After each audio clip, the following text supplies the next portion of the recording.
out that other leg, because Mary Jean and I finished off. And you killed me, Deborah. She did. She was mean. It was a tough workout, but you know what? We're going to stretch out your legs first, and Jennifer's joined us. That's right. I had a great cardio workout at the top of the show, and now I'm going to join you for a little bit of a stretch because we both worked on our legs. That's right. This is legs and abs, so let's get the leg stretch. I like that. That's right. Let's put one leg forward, abs in tight. Go ahead and sit back.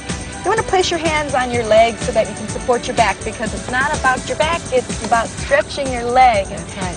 It's a great stretch. It is a great stretch. It's easy for anybody. That's absolutely right. No matter what age level or what physical condition you happen to be in. It's true. A lot of people feel just to stretch out your legs and your hamstrings that you have to lie on the floor and be quite the contortionist. But this is a great standing hamstring stretch. Switcheroony. Switcheroony. There's a new one for you guys. I just wanted to make sure you guys at home are paying attention. Obviously you are. And if you're feeling a little sore and you want to stretch out your legs, do this exercise with us. It really feels good.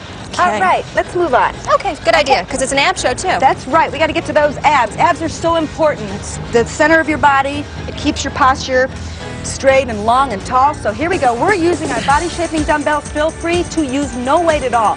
Just get up and join us. That's the most important thing. All right, standing tall, abs in. We're going to take it side, center, and side. Join me when you're ready. This feels great. You know, it's a very subtle movement, but yet you could really feel it hitting the side, the obliques a little, right? That's right. Keep those knees slightly bent. Obviously, your abs should be in. Your head up, nice and straight and tall. You can still be tall even when your knees are slightly bent. That's absolutely right. It's all in your attitude. You know, in addition to a little more correcting techniques for you, squeeze your abdominals even before you begin to move. Jennifer's absolutely right about the knees. You want to keep them nice and soft. That means a little bit bent. But squeeze your abs and keep your hips nice and square or still so that you can really isolate the waistline. That's right. And that's a good habit to get into, tightening the abdomen. Even when you're not doing an exercise, if you get used to holding your abs in, you're working them. Great point. All right, two more. You don't need to buy girdles anymore. Last one. Boy, those were a sign of the 50s. Okay, I'm coming back with you guys. Oh, isn't that nice? Okay, I like now that. we can chat. All right, here we go. We're going to put both weights in one hand. Again, if you don't have weights, it doesn't matter. Just do something. All right, we're just going to take it to one side. Putting a little extra weight makes a little more intensity to the exercise. It's up to you. You know what, Deborah? We were discussing before the show how standing ab exercises used to be thought of as, well, no, I can't do them anymore. Because you remember people like Jacqueline doing them, other fitness people.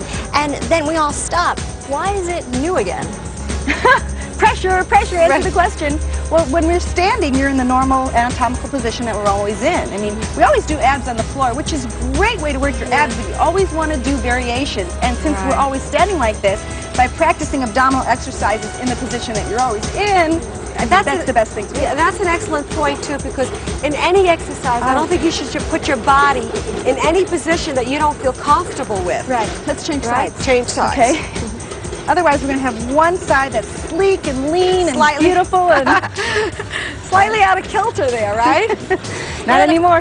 Also, I noticed that abs are really in vogue, very in fashion.